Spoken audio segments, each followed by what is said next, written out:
La parole est à Monsieur le Président Bourlanges pour le groupe démocrate.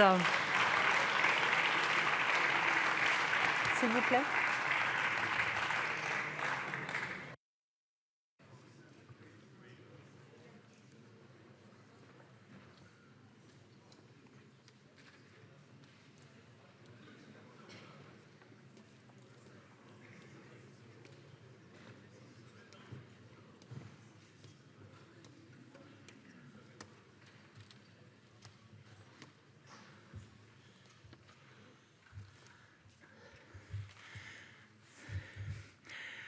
Le général de Gaulle disait que quand Maurice Coudumurville entrait dans une salle, la température baissait de 5 degrés. Je crains de devoir m'inscrire, après les flots d'éloquence que j'ai entendus, dans cette tradition. Madame la Présidente, Madame la Première ministre, Madame la Ministre, Messieurs les ministres, mes chers collègues, le 29 novembre 1947, l'Assemblée générale des Nations unies décidait par 33 voix contre 13 la création de l'État d'Israël, tout en prenant soin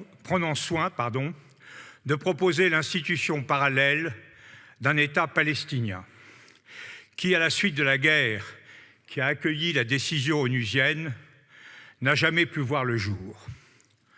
De ce vote solennel qui engage la communauté internationale date à la fois le droit imprescriptible du peuple juif à vivre dans un État libre et souverain et le lancinant problème posé par l'émergence indéfiniment différée de son jumeau palestinien. Israël était né, Ismaël restait dans les limbes, la tragédie prenait ses marques au cœur d'un Moyen-Orient par ailleurs déchiré par la guerre froide. Le 7 octobre dernier, cette interminable tragédie a pris un cours décisivement nouveau et d'une gravité exceptionnelle. Israël s'est trouvé confronté à une agression paramilitaire de première grandeur, menée par un Hamas résolu à piétiner tous les principes, toutes les règles, tous les usages régissant les relations entre les peuples, que ceux-ci soient en guerre ou en paix. Si les mots ont un sens, il est clair que l'agression conduite par le Hamas est à la fois terroriste, constitutive d'un crime de guerre généralisé et adossée à un discours à caractère génocidaire assumé.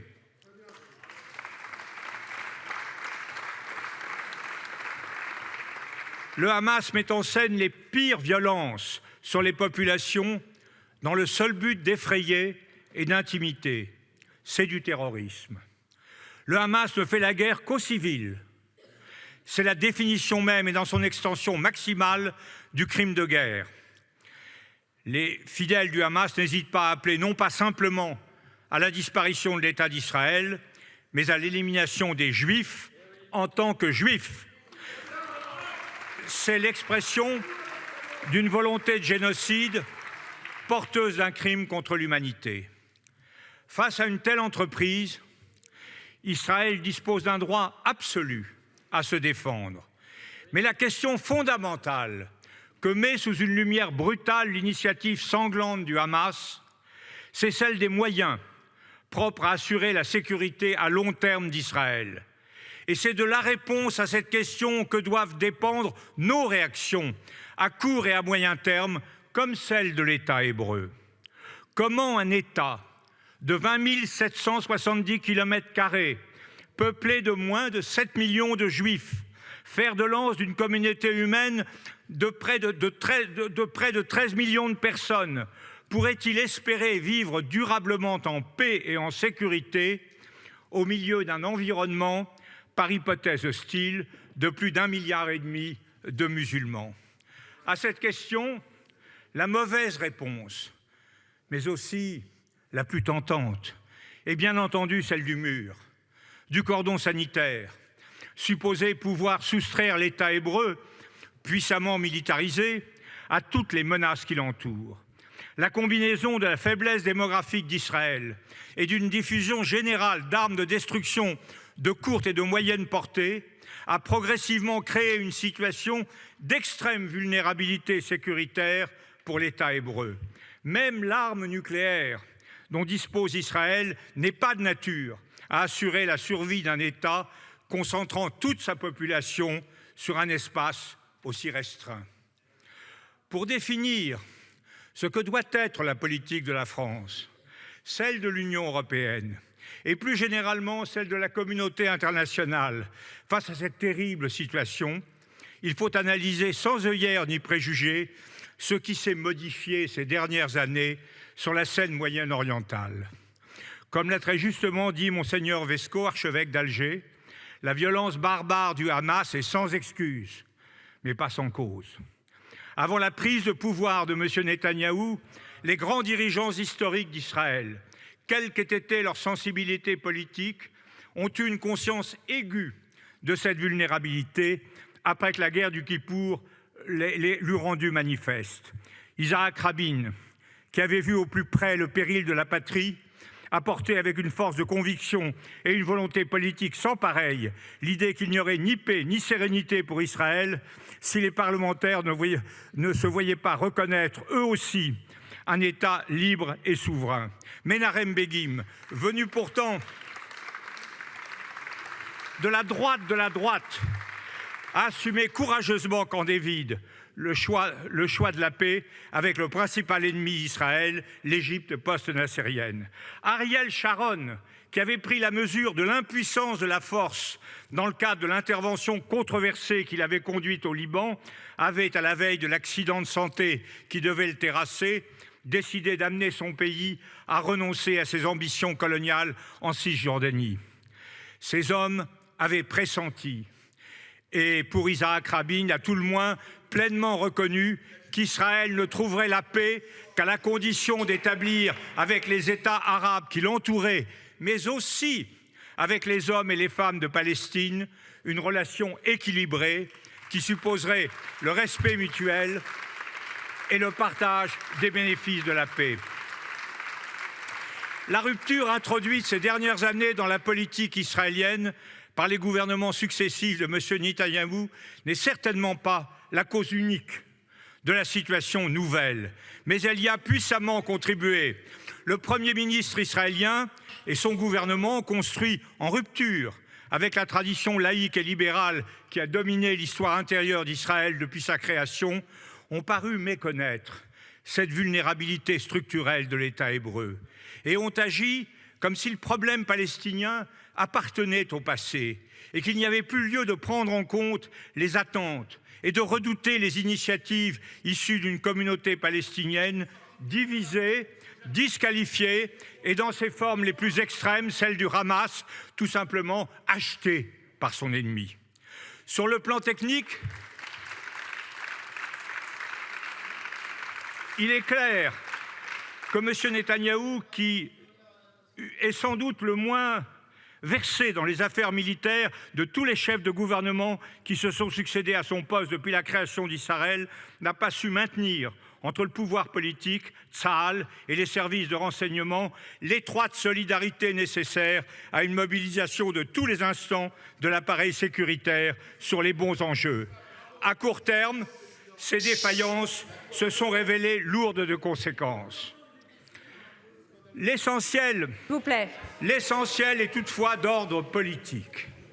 Monsieur Netanyahou a semblé imaginer que l'établissement de relations apaisées et coopératives avec les voisins arabes d'Israël, ce qui était en soi une excellente ambition et se révélera demain fort utile à la quête nécessaire de l'apaisement, pouvait avoir ce pouvoir indirect, mais précieux à ses yeux, de dispenser Israël de rechercher un accord équilibré et respectueux des attentes de leurs aspirations profondes avec les Palestiniens. Bien plus, les accords d'Abraham ayant permis aux États arabes d'abandonner les Palestiniens à leur triste sort, le gouvernement israélien s'est estimé libre d'engager sans risque une relance rampante mais brutale et déterminée de sa politique de colonisation en Cisjordanie. La politique d'Israël a changé, mais il serait injuste d'attribuer à l'État hébreu le monopole de la nouvelle brutalisation du monde, d'où l'horreur du 7 octobre est sortie. Partout, les forces attachées à la modération, à la coopération et à la paix ont été battues en brèche. Que les Palestiniens aient eu la tentation croissante et suicidaire de se réfugier dans une sorte de nihilisme politique ne peut hélas pas nous surprendre. Une population sans avenir, donc sans espoir, pouvait-elle être tentée par des partis modérés qui n'avaient rien à lui offrir? Mais les États-Unis ont eux aussi leur part de responsabilité historique dans l'armement du piège. Les États-Unis qui n'avaient guère encouragé les efforts des Européens en faveur d'un processus de paix fondé sur la quête d'une solution à deux États et qui, à l'initiative de Donald Trump, ont basculé dans le camp des pousses au crime en cassant les accords de Paris avec l'Iran et en cautionnant le transfert de leur ambassade à Jérusalem. L'Europe a quant à elle manqué ni à la lucidité ni à l'imagination dans son obstination à soutenir le seul modèle capable de transformer en partenaire des adversaires de toujours.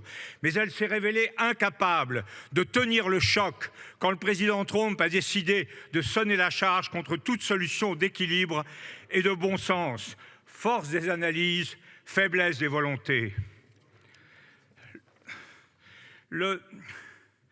Excusez-moi un court instant.